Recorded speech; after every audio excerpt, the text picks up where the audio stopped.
We have 25 minutes for discussion, so the floor is open. As I was listening to Bonby's fascinating presentation, I was reminded of those long ago days when I was teaching at Langham in late 59, early 60. At the time, the Abaco Party was the most powerful vehicle of nationalist self-expression. And by that I mean by Kongo nationalism. And that kind of nationalism was drawing heavily for its ideological nourishment from the history of the old Congo, and much attention was being paid to Etudes by Kongo, by Berlin, etc., etc. Now, this was a force that had to be reckoned with at the time. Today, the Abaco is gone, for whatever reasons. Maybe you can tell us a bit more about it. However, it seems to me that there's still a very strong fund of goodwill and sympathy for the ideals of Abaco. But there has also been a shift of loyalties away from a formal party organization to something which is much more difficult to pin down, namely the rise of this Kimbangist sect, which you described. Now, what does this mean then in terms of modern Congo politics, when a major party, formal party, like the Abaco, suddenly vanishes? And what you have left is perhaps not so much a void. Well, if there's a void, it's a void that's being filled by something else, by magical religious sects or whatever. But I was wondering whether you could comment on that, and what you think it means really in terms of promoting stability or instability in the Bakongo area. Thank you.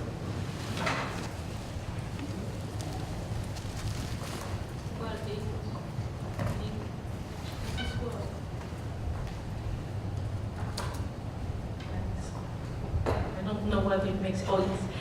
In 2010, I interviewed Abe Matota, who's one of the last founders, I think, of Abaco, who at the time was still alive. I imagine that in the meantime he has died.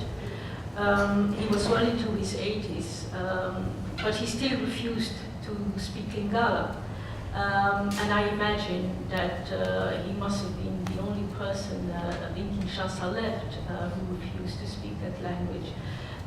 So I think that the majority of Bakongo, certainly in Kinshasa, have come to accept Lingala as the major language of communication, even though in a great many families, Kikongo remains the first language. I also spoke to one of the other founders of Abaco, whose name now escapes me, who at some point also became one of the co-founders of UDPS. So it's a very interesting question. I have no direct or straightforward answer to it, but I think that I can agree with you that there has been a movement of what could be called a mainstream party, which had a very great appeal to the majority of people from Congo descent in Leopoldville, Kinshasa, and in Bakongo, to this small political movement, which attracts perhaps 100,000 people and not more, and then specifically in the Congo region and not in Kinshasa as such. But as I said, it's an interesting phenomenon, but I have no straightforward answer to that question, and it is not one which, as far as I'm aware, has really been the subject of much consideration and much research, but it's certainly worthwhile doing this.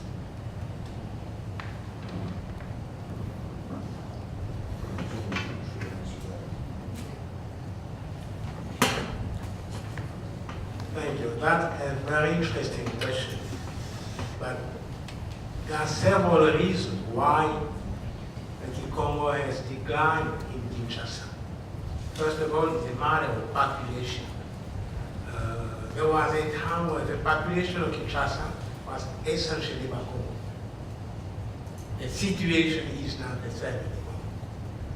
That's the first thing. The second thing, it's a political reason. For 32 years of Mobutu's rule has brought in Kinshasa all the ethnies of the Congo. So there is a kind of equilibrium between the provinces as to the composition of the population in Kinshasa. It's true that now it's the Bandundu province that has most of the people in Kinshasa. Despite the fact that the Bakongo, we are the closest in Kinshasa, but we are outnumbered by the guy from the Bandundu province. Of course, Mobutu's role has done a lot of things to the Bakongo. First of all, Mobutu dismissed the Kasavubu and refused to have him treated in Europe. He could have lived longer if Mobutu has allowed him to go abroad for medical treatment. So, well,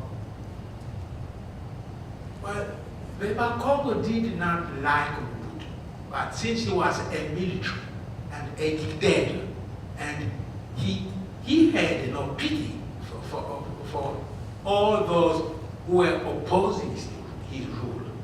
So that with the death of Kasavubu, really, the Bakongo got into trouble. Because no one elsewhere would support let's say the strength of the Bakongo in Kinshasa. Yes, well, thank you very much for the presentations.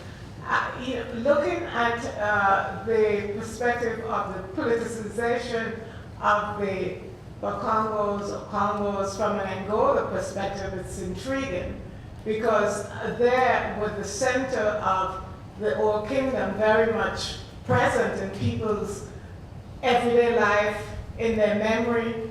When John and I went to Mbanza, Congo, I could not believe people could sit down from 6 o'clock in the afternoon and go until like 12, 1 o'clock talking about history.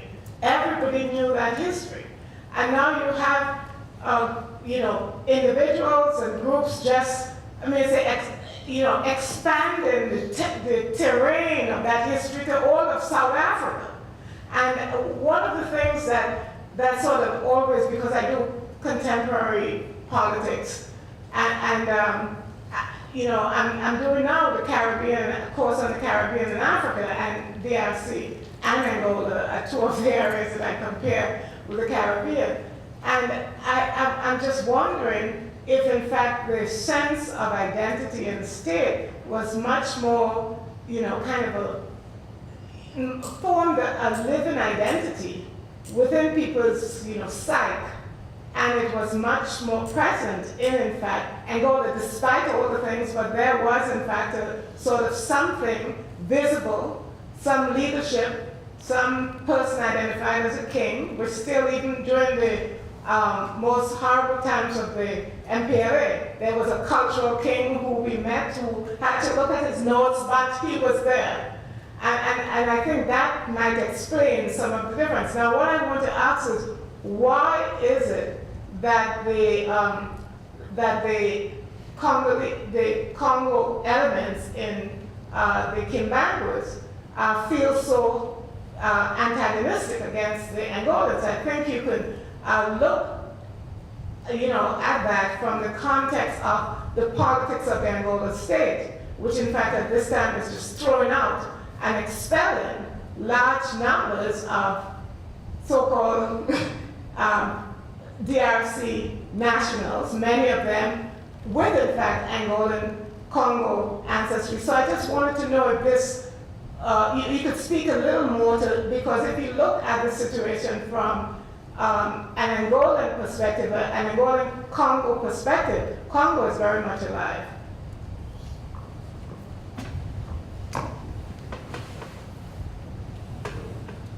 Thank you for the question. It's true that Angolan government has been expelling Congolese residents in Angola. And they have been doing it very often and brutally. We have friends, I have friends, and even family members who were expelled from Angola about 3 or 4 years ago. And the story they told us about the brutality of that dismissal were unbelievable. And we Congolese, we don't understand it because Congo has trained more of the Angolan elite. They studied in Kinshasa and government. Even the president, not the one, not Agostino, but yes, he studied. A lot of Angolan cadre elite went to schools in Kinshasa or out in the Congo. So we don't understand why they can do that to us. But the thing that I can repeat often and often. But we have to remember also that the Angolan politics is based on communism. For a long time, the Angolan were the cooperators with the Russians. So, and since the Congo was on the west side, there was kind of fighting between Angolans and Congolese. But really, it's hard to understand why they would do that. Can I just, you could certainly say that that the Congo Kingdom, as it were, has not the same physical presence in the DRC than it has in Angola, but on the other hand, the presence of the Kimbangis Church is very strong. At the same time, there's still a Lunda emperor, for instance, but that in itself does not suffice for making a strong Lunda identity. Because a recent poll, which was conducted in 2010 or 2011, I think, with some 80,000 Congolese students, which for a country like Congo is quite impressive, has established that the majority of those young people identify in the first instance as Congolese. Secondly, they identify with their family. In the third place, they identify as African. In the fourth place, with their religion, and only in fifth place with their ethnic group, which goes obviously against all the cliches about Congolese tribalism and so on and so forth. So just to say that Congolese nationality is very, very strong. And has been since colonial times, and that is where, to come back to something that Bogomil has says the Roomba is one of the arguments, that is really one of the clearest and the strongest markers of Congolese identity throughout that long period, say, during the last 50, 60 years. So even if there are places like Bakongo and Katanga where there is an overriding sense of regional or ethnic identity, in the Congolese situation, it is the exception rather than the rule.